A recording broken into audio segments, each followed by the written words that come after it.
Buenas tardes, soy la doctora María Amelia Vitar, soy médica pediatra y soy médica de planta del Hospital Pediátrico Alexander Fleming, y los temas que a continuación vamos a ver son bronquiolitis, neumonía y asma en pediatría. Las dos primeras diapositivas que ustedes van a encontrar en este PowerPoint son dos casos clínicos que tienen que ver con los temas que vamos a desarrollar a continuación. Después que veamos todas las diapositivas, escriban preguntas y hagan el ejercicio de qué le preguntarían al paciente o a las personas que los acompañan para poder arribar a un diagnóstico y al posterior tratamiento.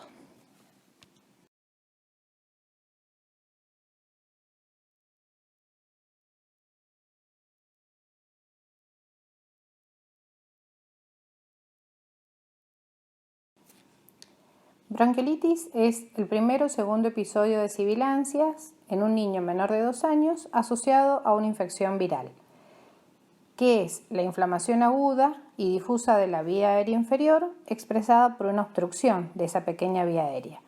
Si bien podemos tener bronquiolitis durante todo el año, es más frecuente en otoño e invierno y más frecuente en menores de 6 meses, siendo el agente etiológico que encontramos con mayor frecuencia el virus sincicial respiratorio. En estas dos tablas lo que están enumerados son factores de riesgo para poder presentarse esta infección y para que esta infección sea grave. La importancia de esto es que los repasen, los vean, y son las cosas que ustedes deben preguntar para llegar con mayor facilidad al diagnóstico.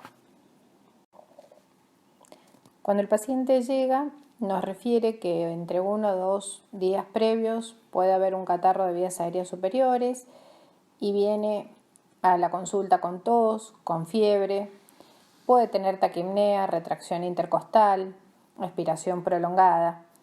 Otro antecedente importante es el rechazo del alimento que la mamá nos va a referir.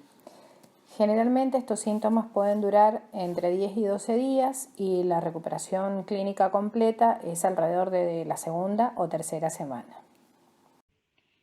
En esta diapositiva se relaciona lo que el observador valora en el paciente: frecuencia cardíaca, frecuencia respiratoria, uso o no de músculos accesorios, presencia o no de sibilancias y la saturación de oxígeno del mismo, para dar un nivel de gravedad a la enfermedad y decidir así el correcto tratamiento.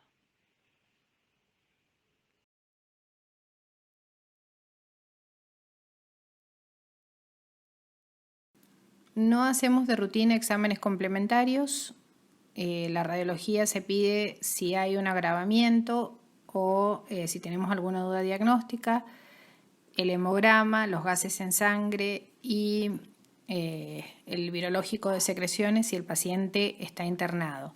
Por eso es muy importante que hagamos un buen interrogatorio, que le prestemos atención tanto a la mamá como al niño y a todo lo que nos refieren. Por eso es muy importante esa lista que dimos de factores de riesgo y ahí realizar una muy buena anamnesis, ya que el diagnóstico es clínico.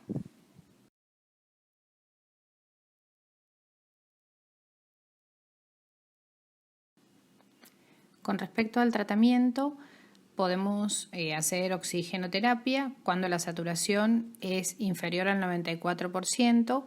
Acá usamos oxígeno seco, por eso he puesto sin humidificar ni calentar. Tratamos de mantener la lactancia siempre que sea posible y si es necesario se lo alimenta de manera fraccionada al niño, o sea, pequeños volúmenes y de manera más continuada, siempre y cuando no tenga una taquipnea importante. Le indicamos a la mamá que lo deje en posición semisentada, se pueden indicar antitérmicos y kinesio respiratoria si es necesario, y lo que usamos de elección es los broncodilatadores, que sería el salbutamol, por ejemplo, en aerosol. También se puede usar en nebulizaciones, pero generalmente lo que hacemos es indicar salbutamol en aerosol con un espaciador o aerocámara.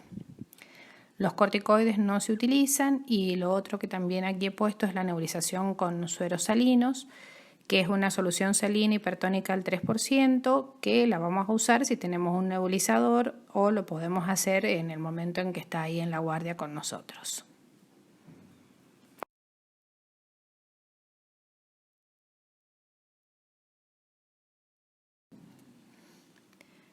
Cuando estos episodios de sibilancia son 3 o más en un periodo de un año y en niños menores de 6, hablamos de sibilante recurrente. Las causas pueden ser sibilancias postbronquiolitis, asma, fibrosis quística, displasia broncopulmonar, una bronquiolitis obliterante, las compresiones intrínsecas, una aspiración, por ejemplo, un cuerpo extraño o en el reflujo gastroesofágico, y las cardiopatías donde hay hiperflujo pulmonar.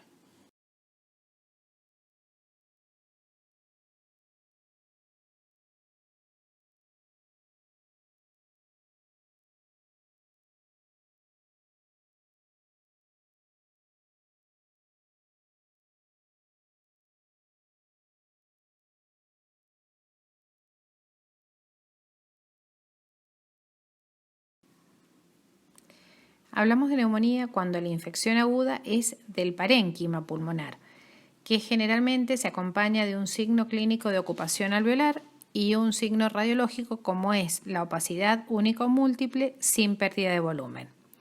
En los menores de 2 años, lo que más nos hace pensar en una neumonía es la presencia de tos, fiebre, taquipnea y tiraje.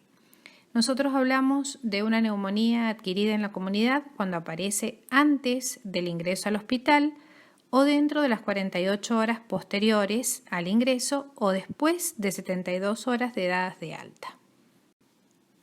En los niños menores de 5 años, el mayor porcentaje de las neumonías adquiridas en la comunidad son por virus. Y cuando son bacterianas, el mayor porcentaje, más del 50%, corresponden al neumococo.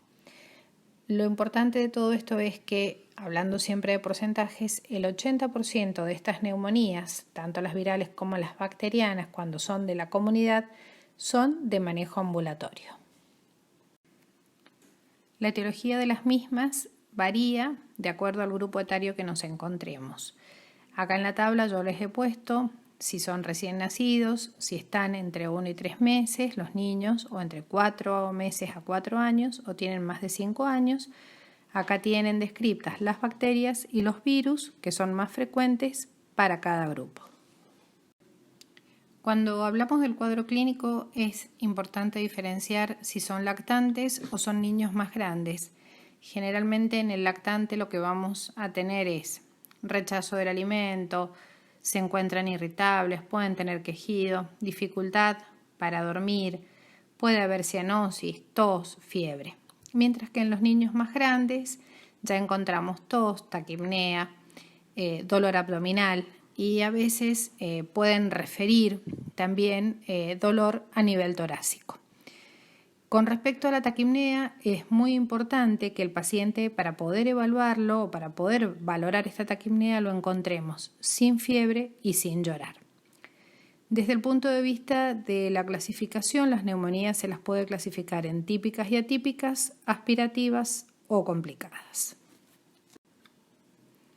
Dentro de los exámenes complementarios a solicitar es muy importante la radiografía de tórax de frente. Esta la pedimos al inicio para realizar el diagnóstico y solamente se repite si la evolución del paciente es desfavorable. De acuerdo a lo que nosotros encontramos en la radiología, podemos probablemente hacer un diagnóstico etiológico.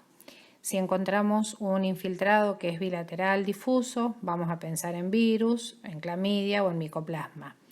Cuando encontramos un infiltrado lobar con un derrame pleural o con broncograma, podemos pensar en bacterias piógenas. Cuando hay un neumatocele, pensar en estáfilo, que es el más frecuente, o en Klebsiella. Y cuando hay una adenopatía iliar, pensar generalmente en tuberculosis o en micosis regionales.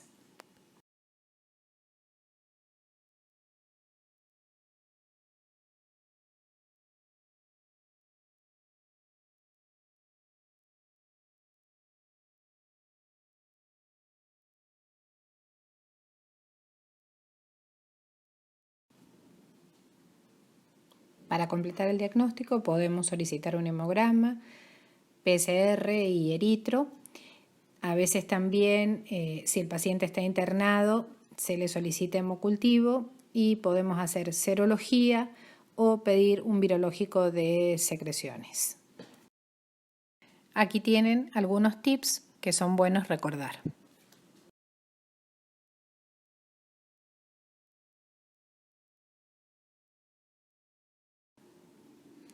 Cuando internamos a un paciente que tiene una neumonía, cuando tiene menos de 3 meses, cuando es un inmunocomprometido, cuando hay una dificultad respiratoria moderada grave, generalmente esto lo vemos porque está desaturando, satura menos del 94%, tiene tiraje, cianosis.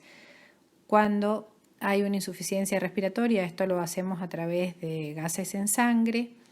Cuando intentamos un tratamiento ambulatorio, pero a las 48-72 horas no hay una buena respuesta, cuando tiene convulsiones, cuando hay algunas patologías de base como cardiopatías o una diabetes o una enfermedad pulmonar crónica, los pacientes desnutridos moderados, cuando se nos complica o en algunos casos cuando hay alguna razón social que sabemos que el paciente no va a poder llevar a cabo el tratamiento adecuado en la casa, se decide la internación.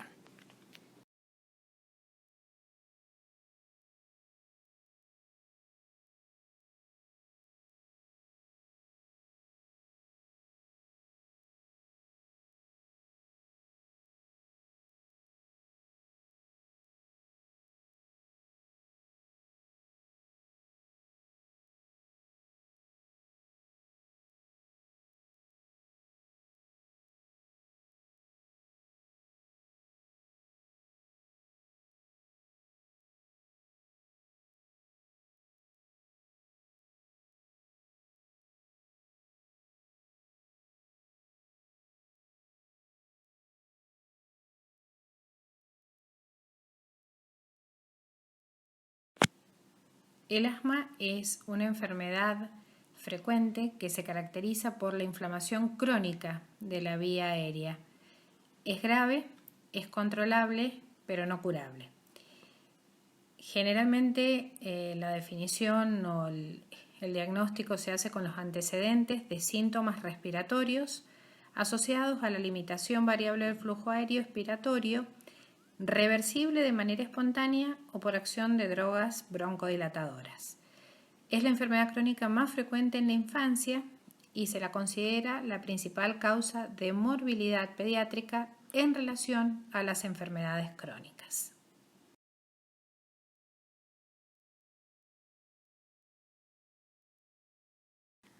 El diagnóstico, como lo dije, es esencialmente clínico. Lo debemos pensar o considerar en todo niño que hace episodios recurrentes, 3 o más, de sibilancias, en un año, por supuesto, que responden a drogas broncodilatadoras y esto es independientemente de la edad que el niño tenga.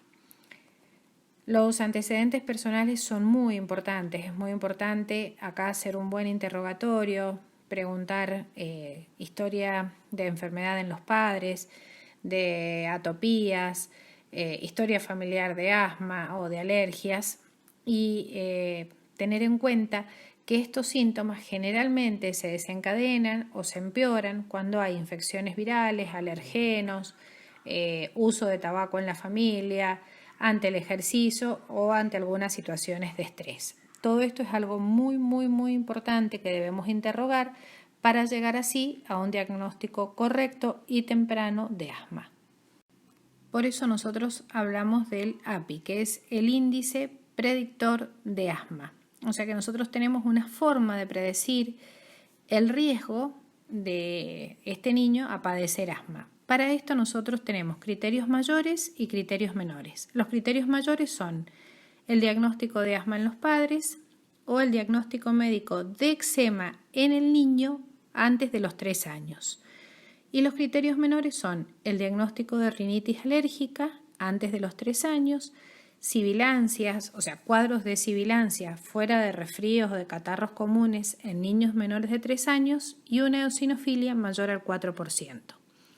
Cuando nosotros tenemos sibilancias persistentes, frecuentes, o sea, más de 3 episodios por un año, en los 3 primeros años de vida del niño, más un criterio mayor o 2 criterios menores, tenemos un API positivo. O sea, este niño tiene una alta probabilidad de padecer asma, el 77%, entre los 6 y los 13 años de edad.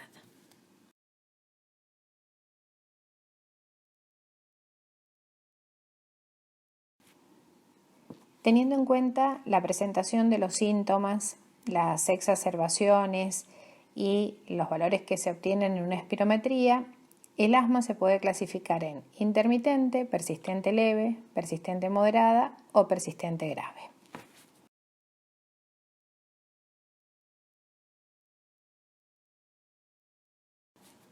Con respecto al tratamiento, puede ser farmacológico y no farmacológico. El no farmacológico es educación del niño y de la familia y todas las medidas de control ambiental. Y en el farmacológico, el uso de corticoides, que son las drogas más efectivas, y los antileucotrienes. Lo más importante de todo esto es que saber que al niño asmático le tenemos que ofrecer una muy buena calidad de vida para asegurarnos que el niño pueda practicar deporte y ausentarse lo menos posible a la escuela. Espero que les haya servido. Después de ver y escuchar todas estas diapositivas, hagan el ejercicio con los 2 casos clínicos que tienen y espero que puedan haber arribado a los diagnósticos y al posterior tratamiento. Gracias.